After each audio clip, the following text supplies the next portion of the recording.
Greetings, this is Jared Love, and this video is kind of an unexpected part 3 for my stretchy limb tutorial that I put out a while back. It was a 2-part video series, so please go back and watch that if you haven't had a chance. Briefly, to kind of show you what's going on here, I've got just a normal stretchy limb system. I put my own flavor on it, kind of. It has, the option to blend the stretchiness on or off. I added this nudge attribute to lengthen or shorten the joint chain a little bit to help with, like, if you're doing a walk cycle, you want to make sure that knee joint kind of doesn't pop as much. And then there's also a lock attribute to where you can pin the elbow or knee to that pull vector control. So if you're like putting the knee on the ground or the elbow on the table or something like that, you can lock that guy and it will, stay locked to your pull vector control. So you have very precise control over where that elbow is. The addition is this slide attribute, and so the idea is to be able to slide the knee or elbow up and down that joint chain while the IK still works and you're not moving your endpoints. Now, the reason I'm adding this in is there's a couple of reasons for this video. One of them is for the slide, because someone was requesting how to do that, and initially I've kind of always seen the slide as sort of bloat to it's not really necessary, and especially if you have like a knee pin or something like that where you can specifically tell that knee where to go, and especially with this nudge that I threw in there, I just kind of felt like it wasn't really necessary. But they brought up a good point in that, like, if you were doing a walk cycle or something, you want to have like better control over where that knee is. So you might want to kind of, nudge it a little up or down just to kind of get that knee exactly where you want. So that was a really good point and something I hadn't actually thought of. So I decided I'd go ahead and figure out how to put it into this system and give that a go. The other reason was, with the way the tutorial was before, I kind of also took that opportunity to do a workflow example of, I had like 3 different variations of this system, and I was showing kind of the methodology that I went through of how I optimized it so cleanly. But there's some discussion where out of that, it seems like maybe I should do another video where it's just kind of isolating this and really showing it off, rather than kind of going through that other stuff too. So that other information I think is still good and very much worth checking out. But if you haven't watched that, it's not going to impact whether or not you can kind of follow along here. I will do a kind of a wrap up at the end where I just really go through the whole system to show it to you, but I'm just going to jump into the sliding aspect of it right now. So essentially, this layout right here is the old system, with the exception of, if I just sever these connections right here. So this is basically what the resulting network would be from those previous videos. Originally, when in the comments in my conversation with the person who was requesting the slide, I was thinking that it would be good to sandwich it in around here, which is between where the stretch math happens and the nudge math before it goes into, this is the elbow locking that blends together here. So I thought that it'd be good to put it in between the stretch and the nudge. But as I was playing around with it, mathematically, it wasn't different to put it in before the nudge or after the nudge. And it became really messy trying to put it in kind of here at the end. So the main difficulty with that is this system is designed to create a scale multiplier value. A lot of the other limb videos, like for stretchy limbs and stuff like that, I've seen you're creating multiplier values, creating an actual distance value, and then blending between those distance values to apply to your joint. This is slightly different in that you're skipping all of that extra math and you're only multiplying it out to create a new distance once. So that happens here at this multiple linear section before it actually pumps into the joint. So the actual sliding happens with this stuff right here. So we have the end control, which is creating the slide going from -1 to +1. It feeds into this condition node, and the reason for that is to determine which length we're going to be using. Are we going to be using the upper limb length or the lower limb length to add from one and take away from the other? I put in this add double linear node here to subtract out a very small number, because ultimately this information was then feeding into the lock value here, and if you have it go all the way to the end, then you're going to have a divide by zero error, and that's going to cause problems. So I'm just limiting that so that when you slide this all the way to the end, it's off just slightly. Now, this actually brings up a good point to mention. If you're unfamiliar with the slide system, basically what you're doing is you are, like in this case, as I slide into the negative, I'm telling the system to subtract length from the upper limb and add that same value to the lower limb. So it's going to make sure that my endpoints stay where they are until I get to a point that is longer than the distance between these two controls. So what it's doing is, by taking distance off of this one and adding it to this one, you will reach a point where this becomes the length of the full distance from your whole joint chain. So it has the whole upper length and the whole lower length added together, and you are applying that to just one section of it. So you're getting rid of the bend in the joint because it's basically non-existent. The upper part of the limb is gone at this point. So that's why this looks a little funky, why this joint will then pop off of the end, as it gets close to that end value. And now, since I did this from -1 to 1, it goes really fast. I mean, you can see I'm barely moving the mouse back and forth, and it's moving a whole lot. You can slow it down, of course, by using Control or Shift and Control, and that will, greatly reduce how far it moves, based on how much mouse screen movement you give it. But that's common to Maya, so I'm not really gonna, dwell on that too much. But okay, so went through the condition node, the limiter, add double linear, and then here is a mult double linear node, which what I'm doing with that is I am taking the actual slide value that I get from my control, and I'm multiplying it by the distance that comes out of this limited or clamped distance of, am I using the upper limb length or the lower limb length? Because in this situation, my limbs are both different lengths, which is, it is different than the previous videos, because in the previous tutorial videos, I had actually used the same length for both upper and lower limbs. It was accidental, but ideally you would have, or not ideally, but generally speaking, you're probably going to have different values for your upper and lower limb. So anyway, so that is taking and determining an actual value of how much you're adding or removing. And then we have, in this case, some joints that they're just temporary because they're representing the actual distance that you need. And so I have them here just for visual purposes to see where the data of, like, the upper or lower limb length, or, adding it in here, where that's actually coming from, where that number is coming from. So from here, you either add it or subtract it. So the way I'm subtracting it is I'm using this mult double linear to multiply the resulting value by -1 to then add to the opposite. So the multiplied value is directly feeding into the upper limb's addition. So it's then taking the default length of the upper limb and adding in whatever my slide value is.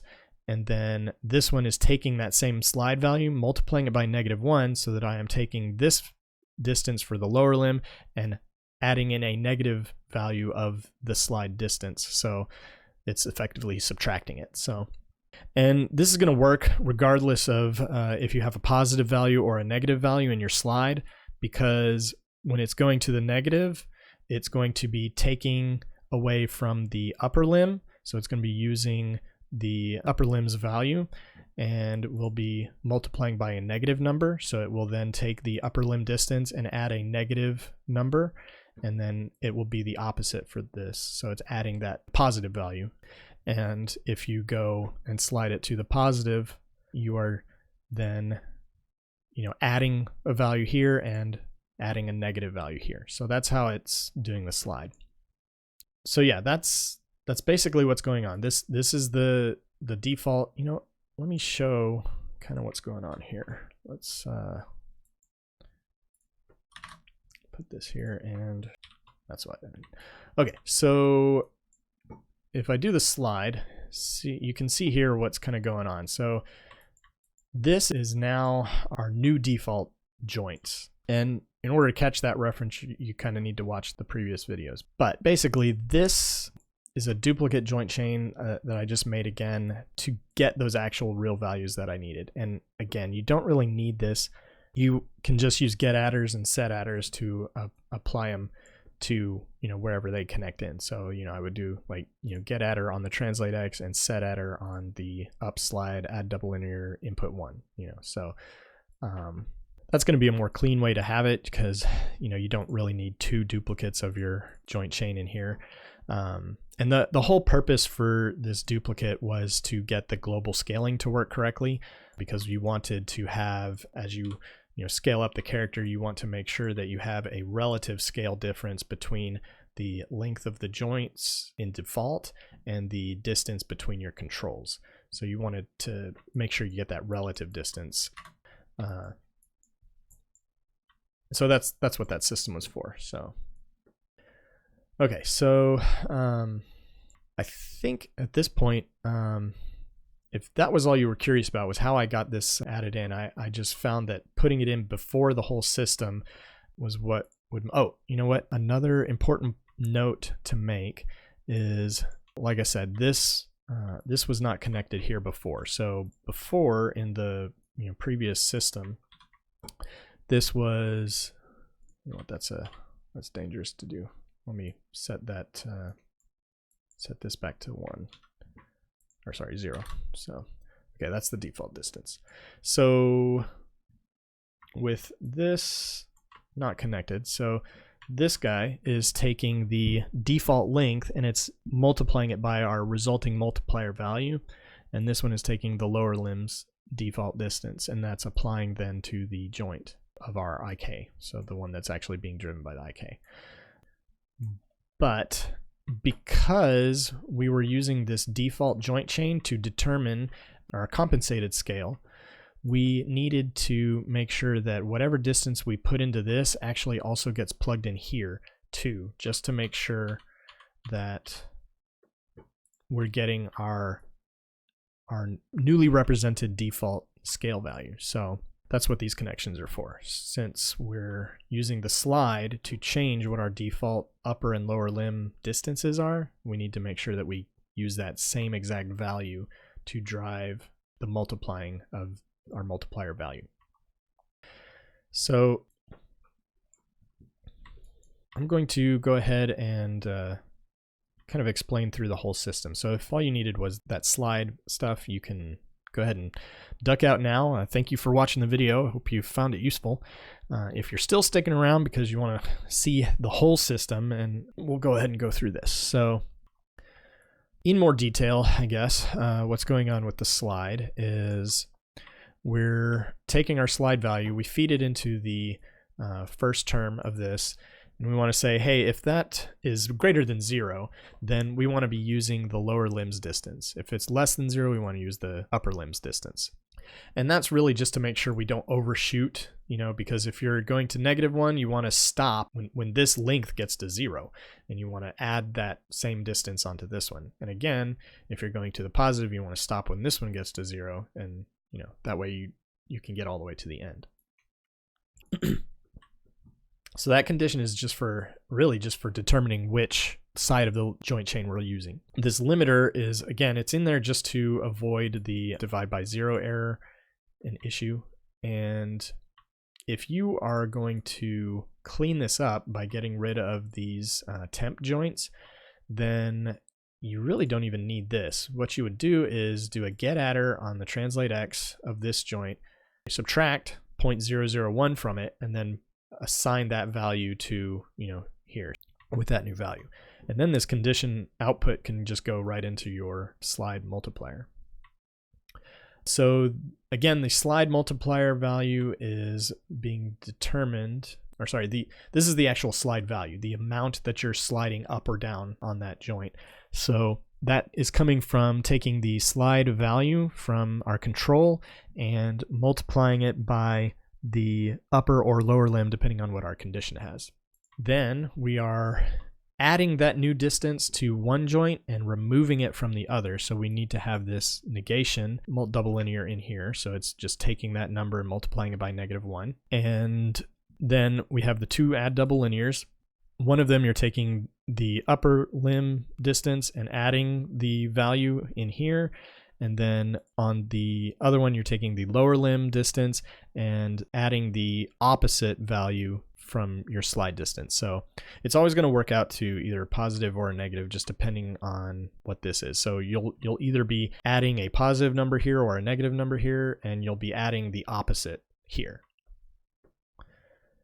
Then these are going into our default joints, which are being used to help determine the default distance in order to create the compensated scale distance. So what's going on there is we have our distance between nodes, which are using the world matrix from our joints and pumping into the matrix in matrix 1 and in matrix 2. For the upper distance, it's between the shoulder and the elbow, and for the lower distance, it's between the elbow and the wrist. Then those get added together with an add double linear just to create the full default distance of the whole joint chain. We also have distance between nodes to determine the world space distance between these controls. So we have the full distance, which is coming between the start and the end controls. And then we also have a couple, one for the upper distance between the start control and the pole vector control, and one for the lower distance between the end control and the pole vector control. And now, because of how the parenting is set up, when you scale the whole system from any point, these distance between and these distance between nodes, even though they're getting the actual world space distance between these points, they're going to be scaling in unison with each other, which will allow us to get a relative scale between the two of them. So that's what this part is for. So this is determining the stretch and how far the joint distances need to be multiplied to get the correct distance value. So this first one here is a multiply divide. We're taking the full distance between the start and end control. We're then taking the full distance of the default distance of the length of the joints, and we're putting that in here and we're dividing it. So that's going to give us a scale multiplier value. So in this case, it's 0.907, which means we have the controls closer together than the actual default length of the joint chain. So if we pull it out here, then that number is going to be larger, and in this case is 1.199. So yeah. Okay, so then that multiplier value will eventually be applied, but before that, it's going to go into this stretch condition node. And now this stretch condition node is taking the full distance between the controls as the first term, and it says, okay, if that is longer than the distance of my default joint length distance, then I'm going to take the stretch multiplier value that I got from multiplying that. If it is less than that, then I want to keep a scale value of 1 because I want the elbow to actually bend. And so then that feeds in here to this stretch blend to adder. And it is using the stretchy plug from the control. And so all it's doing is saying, okay, at a value of 1, I want to be stretchy, and I want to use my stretch value from this condition node. And at a value of 0, I want to stay at a scale value of 1 because I do not want to scale beyond the scale of the joints. Then that stretch goes into this nudge system. And the nudge system starts out by taking our nudge attribute, and we divide that through a double linear by 1,000. And to do that, we're just multiplying it by 0.001 to effectively divide it by 1,000. And the reason for that is I wanted a very kind of like a high fidelity control here where as I use the nudge, it's just kind of moving it just a little bit because I'm just wanting to kind of tweak that position. That's kind of the purpose of that. So otherwise, if I didn't do that, it, you know, moving it a little bit would move it this far out. And so it'd be a huge, you know, pain to try and get that to nudge it just a little bit. So, so that's why I'm just kind of normalizing that value, taking it down a whole lot. And then what I'm doing is I'm taking the end result stretch multiplier value and I'm adding my normalized nudge value to it so that it's then slightly increasing or slightly decreasing the actual multiplier value needed to determine the distances for the stretch system. So that's what this guy does. It's just taking, like I said, it's taking that stretch value and we're adding in or subtracting out that nudge based on how much it's multiplied to. I'm going to step to the side just a little bit to work on the lock system. So that's to make the elbow or knee pin to the pole vector control. And in order to do that, we need to determine the scale value needed to get this joint length and this joint length. So we're using another multiply divide node, and we're going to let the X inputs take care of the upper limb and the Y be the lower limb. So we need to take, first off, the current distance between the controls. So this is again between the start control and the pole vector and the end control and the pole vector. And those then get divided by, show you there. So it's divide. So they get divided by the default distance from our distance between nodes. So again, this is a relative scale just between the current distance of the controls and the current distance of the joints that are representing our default joints. So out of that, we get a scale value that we then pump into these blend 2 adders. And now the attribute blender for these is driven by the lock plug on our pole vector control. And so this is set up to where with a lock value of 0, we are using the resulting output from our stretch and our nudge system. And then at a value of 1, it's going to use our lock system. So the stretch multiplier that we get from the lock system. Then that feeds into our mult double linear for getting the actual distance that we need to plug into the translate value of the joint that is controlled by the IK.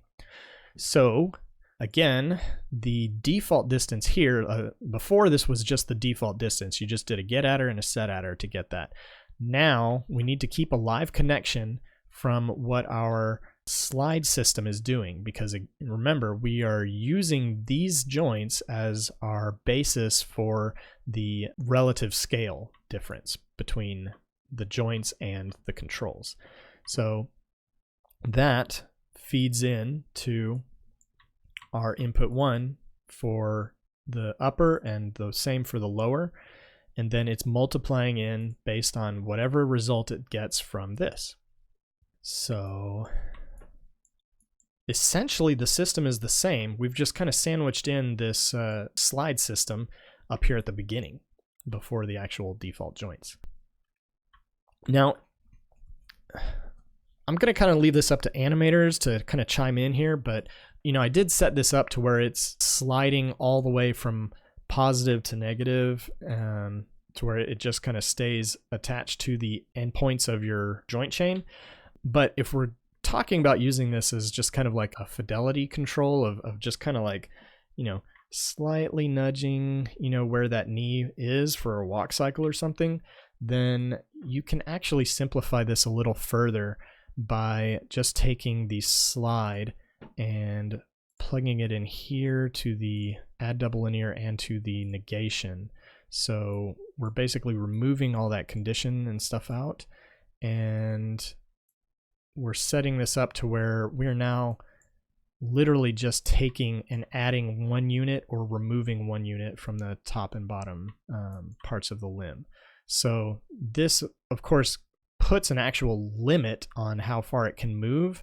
But again, if we're talking about, you know, just, you know, I've got a nudge, so I kind of pull the knee out a little bit, and then I want to slide it, you know, up or down just a little bit, then I think that's okay. I don't really see a need to slide it all the way to the end of the joint chain, but you know, I don't know, you may want to go a little further than that. You may not want to go that far at all. So it might be something where you put in another multiplier that just multiplies your slide value by some other, you know, determining factor. So you could say, hey, multiply it by 2 or something like that. So then it would be adding or subtracting 2 units.